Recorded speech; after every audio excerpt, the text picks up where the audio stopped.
Bismillahirrahmanirrahim. Assalamualaikum warahmatullahi wabarakatuh.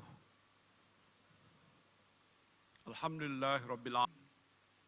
Wassalatu wassalamu ala asyrafil anbiya'i wal mursalin wa ala alihi wa sahbihi ajmain. Menteri di Jabatan Perdana Menteri Hal Ehwal Agama Yang Amat Arif Datuk Dr. Haji Muhammad Naim bin Haji merangkap Ketua Hakim Syar'i Jabatan Kehakiman Syariah Malaysia JKSM, Yang Berbahagia Tan Sri Muhammad Khairul Adib bin Abdul Rahman, Ketua Pengarah Pengamatan Awam, Yang Berhormat Tuan Haji Ahmad Marzuk Syari, Timbalan Menteri di Jabatan Perdana Menteri Hal Ehwal Agama, Yang Berbahagia Datuk Seri Syed Hussein Al-Habsyi, Pengerusi Majlis Agama Islam Wilayah Persekutuan, Yang Berhormat Yang Amat Arif Pehin Orang Kaya Paduka Seri Utama Datuk Paduka Seri Setia Haji Awang Salim bin Haji Besar, Ketua Hakim Syar'i Negara Brunei Darussalam, Yang Mulia Dr. Haji Nasaruddin Hakim Agung Mahkamah Agung Republik Indonesia, Yang Amat Arif Tuan Alfian Yasrif bin Kuchit, Senior Presiden Syariah Court Singapura, Yang Arif Hakim-Hakim Rayuan Syariah Jabatan Kehakiman Syariah Malaysia, Yang Amat Arif Ketua-Ketua Hakim Syar'i Jabatan Kehakiman Syariah Negeri, Mahkamah Syariah Negeri, Yang Berbahagia Datuk-Datuk, tuan-tuan dan puan-puan hadirin yang dihormati sekalian. Alhamdulillah, pertamanya marilah kita memanjatkan kesyukuran kehadrat Allah Subhanahu wa taala kerana dengan izin dan limpah kurnia-Nya kita dapat bersama-sama hadir dalam majlis peresmian Persidangan Kehakiman dan Perundangan Syariah Nusantara 2020. Saya terlebih dahulu ingin mengucapkan ribuan terima kasih kepada Jabatan Kehakiman Syariah Malaysia yang sudi menjemput saya untuk merasmikan persidangan yang penting ini. Saya juga ingin mengalu-alukan semua hadirin yang menyertai persidangan ini baik di Malaysia maupun di negara Brunei Darussalam, Singapura dan Indonesia yang mengikuti persidangan ini secara sidang video ataupun online. Pada hemat saya, persidangan kali ini amat besar artinya kerana ia melibatkan pembentang kertas kerja yang terdiri daripada tokoh-tokoh antarabangsa yang tersohor. Selain daripada para pesertanya adalah terdiri daripada 4 negara serumpun yang mempunyai hubungan akrab di Nusantara ini. Persidangan ini pastinya dapat memberikan peluang kepada pengamal undang-undang syariah di keempat-empat negara ini untuk menimba lebih banyak ilmu pengetahuan, terutamanya dalam konteks amalan norma baru dalam sistem kehakiman dan perundangan syariah, di samping merapatkan hubungan kerjasama dalam bidang kehakiman syariah. Persidangan pada kali ini mengangkat tema aplikasi maqasid asy-syar'iyyah ke arah pembudayaan norma baru dalam sistem kehakiman dan perundangan syariah. Saya percaya bahawa tema ini mengambil kira cabaran semasa yang sedang dialami bukan sahaja oleh umat Islam di negara ini, malah penduduk negara-negara di seluruh dunia yang masih bergelut dengan cabaran pandemik COVID-19. Maqasid syariah seperti mana yang telah dihuraikan oleh para sarjana Islam bermaksud tujuan, makna dan hikmah yang telah pun ditetapkan oleh Islam dalam hukum hakam yang disyariatkan. Konsep ini menyatakan bahawa wujud hikmah di sebalik sesuatu hukum syarak yang hendak dilaksanakan. Tujuannya tidak lain adalah untuk merealisasikan kemaslahatan manusia. Dalam konteks pentadbiran kerajaan di Malaysia, sudah tentulah para pemimpin terdahulu sehinggalah kesan ini mendapat panduan daripada prinsip-prinsip dalam maqasid syariah untuk dilaksanakan demi kemaslahatan masyarakat awam.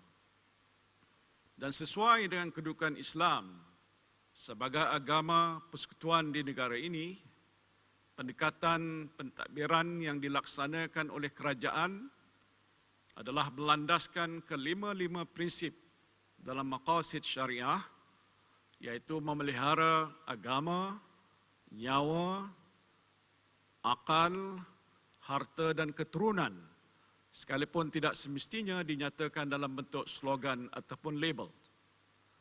Saudara dan saudari yang saya kasihi sekalian, saya ingin mengambil contoh tema Malaysia Prihatin yang menjadi aspirasi Kerajaan Perikatan Nasional untuk memastikan kesihatan rakyat terpelihara daripada ancaman wabak COVID-19 yang melanda dunia dan keadaan ekonomi negara dapat dipulihkan setelah terjejas akibat serangan wabak COVID-19 semenjak awal tahun ini. Bagi umat Islam di negara ini, pandemik COVID-19 telah mengisafkan kita dalam banyak aspek. Walaupun pada zahirnya kita tidak nampak prinsip-prinsip maqasid itu diwar-warkan sebagai kerangka yang menjadi panduan dalam tindakan mengenangani COVID-19, namun pada hakikatnya ia telah menjadi prinsip-prinsip panduan ataupun guiding principles dalam nak menggerakkan usaha kerajaan untuk melawan pandemik ini.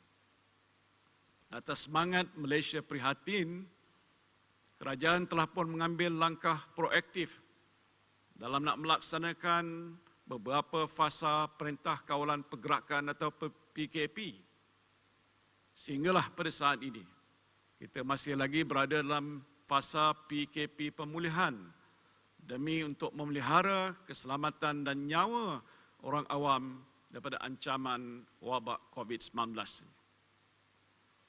Dalam memelihara nyawa, seperti mengelakkan daripada penularan pandemik COVID-19, keputusan dan tindakan menguatkuasakan Perintah Kawalan Pergerakan PKP adalah pada hakikatnya merupakan pengaplikasian prinsip maqasid syariah.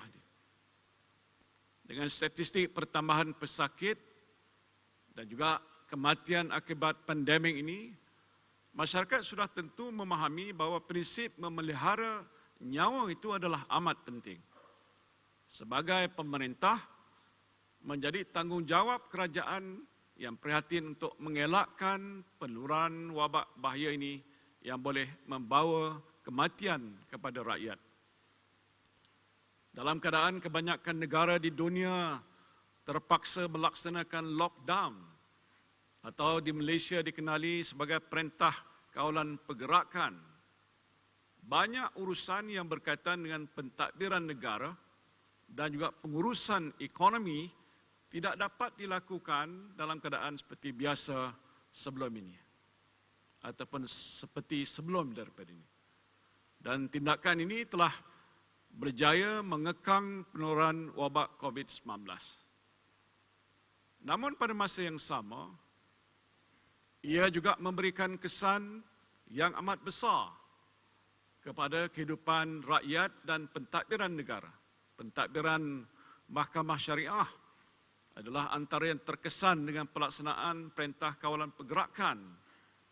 Ini termasuk penutupan mahkamah yang memerlukan sistem kehakiman berfungsi dalam keadaan norma baru seperti pelaksanaan urusan mahkamah melalui sistem dalam talian. Dalam konteks ini, penggunaan teknologi baru mestilah diberikan keutamaan oleh pentadbiran Mahkamah Syariah. Pada hemat saya, pengalaman yang kita perolehi daripada episod pandemik COVID-19 menunjukkan bahawa penggunaan teknologi merupakan satu kewajipan. Tanpa teknologi, pentadbiran sistem kehakiman Islam boleh terencat dan seterusnya menghalang pelaksanaan keadilan yang merupakan suatu tuntutan agama. Ini adalah sebahagian daripada norma baru dalam pentadbiran kehakiman Islam yang mesti diberikan tumpuan. Satu lagi prinsip utama maqasid syariah ialah hifzuddin atau memelihara agama.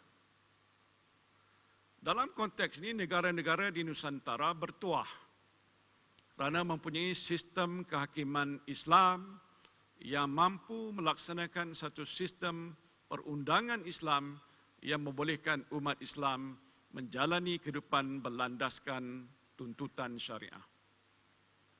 Ini termasuk dalam hal-hal yang berkaitan dengan undang-undang keluarga Islam, zakat, fitrah, wakaf, baitul mal, jenayah syariah dan lain-lain lagi. Saudara dan saudari yang saya kasihi sekalian, di Malaysia pemakaian undang-undang Islam dinyatakan dengan jelas dalam perlembagaan persekutuan, perlembagaan negeri-negeri dan akta serta enactment yang berkaitan. Selain perkara 3, perlembagaan persekutuan yang mengiktiraf kedudukan Islam sebagai agama persekutuan, senarai kedua jadual ke-9 memperincikan perkara-perkara berkaitan hukum syarak yang berada di bawah bidang kuasa negeri-negeri. Jaminan perlembagaan terhadap pelaksanaan hukum syarak adalah amat penting kepada kehidupan umat Islam. Dan ini merupakan sebahagian utama daripada prinsip hifzuddin atau memelihara agama dalam maqasid syariah yang dilaksanakan di Malaysia ini. Saya percaya jaminan perlembagaan terhadap pelaksanaan undang-undang syariah adalah antara rahmat yang dikurniakan oleh Allah Subhanahu wa taala ke atas umat Islam di negara ini yang wajib disyukuri oleh kita semua. Pemeliharaan agama juga menjadi satu topik penting yang dibincangkan oleh kerajaan sepanjang kita melaksanakan Perintah Kawalan Pergerakan yang saya percaya telah mewujudkan satu norma baru dalam kehidupan umat Islam di sini. Antaranya adalah sebagai contoh solat berjemaah di masjid dan surau di seluruh negara yang perlu mematuhi prosedur operasi standard ataupun SOP yang ditetapkan oleh kerajaan. Di peringkat awal kita terpaksa menutup masjid dan surau untuk mengelakkan jangkitan COVID-19 di dalam masyarakat. Solat jemaat sebagai contoh juga tidak diadakan untuk beberapa ketika demi untuk memelihara nyawa rakyat. Alhamdulillah pada hari ini masjid dan surau telah dibuka atas sebab kerajaan prihatin terhadap keperluan umat Islam untuk menjalankan ibadah yang merupakan sebahagian daripada prinsip hifzuddin atau memelihara agama ini. Namun prinsip ini diseimbangkan pula dengan prinsip hifzun nafs atau memelihara nyawa. Kerana itu walaupun masjid dan surau telah dibuka dan solat berjemaah, termasuk solat Jumaat dibenarkan, para jemaah mesti mengamalkan norma baru. Antaranya ialah menjaga jarak antara jemaah. Jika kebiasaannya imam menyuruh makmum supaya rapatkan saf, dalam keadaan baru, imam meminta makmum supaya jarak-jarakkan saf. Dan ini penting supaya umat Islam yang datang ke masjid untuk beribadah tidak terdedah kepada risiko jangkitan COVID-19 yang mengancam nyawa kita. Perkara ini saya tahu dibincang secara terperinci dalam mesyuarat khas Majlis Keselamatan Negara mengenai COVID-19 yang saya sendiri pengusikan, dan antara ahlinya termasuklah Yang Berhormat Menteri Agama yang menasihati kerajaan dalam hal ehwal hukum syarak dan juga Yang Berhormat Menteri Kesihatan serta Ketua Pengarah Kesihatan yang memberikan nasihat mengenai hal-hal yang berkaitan dengan kesihatan. Alhamdulillah, saya dapat melihat bagaimana dua prinsip utama maqasid syariah iaitu memelihara agama dan memelihara nyawa dilaksanakan oleh kerajaan dalam melindungi rakyat daripada ancaman COVID-19.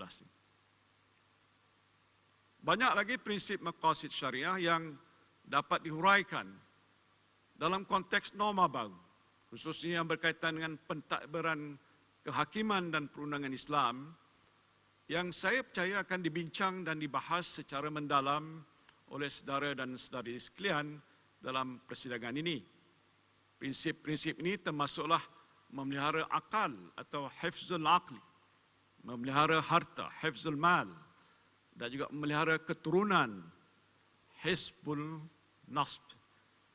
Dan sebagai umat Islam adalah menjadi kewajipan kita semua untuk menegakkan maqasid syariah walau dalam apa jua keadaan atau cabaran sekalipun.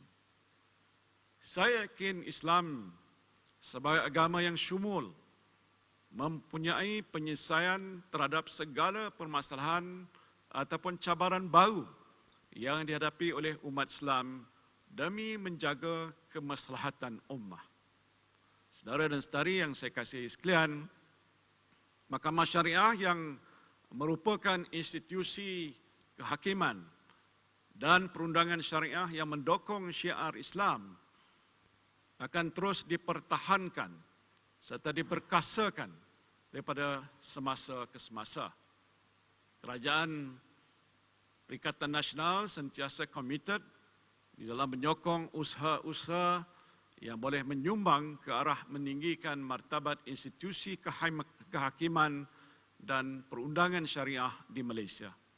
Ini termasuk melakukan penambahbaikan secara berterusan terhadap bidang kuasa Mahkamah Syariah, perjawatan hakim-hakim syar'i dan profesionalisme pegawai-pegawai mahkamah daripada semasa ke semasa. Saya percaya penambahbaikan secara berterusan ini akan dapat melonjakkan imej institusi kehakiman dan perundangan syariah dalam menangani kes-kes yang semakin kompleks dan juga mencabar serta memenuhi keperluan masyarakat Islam secara keseluruhannya.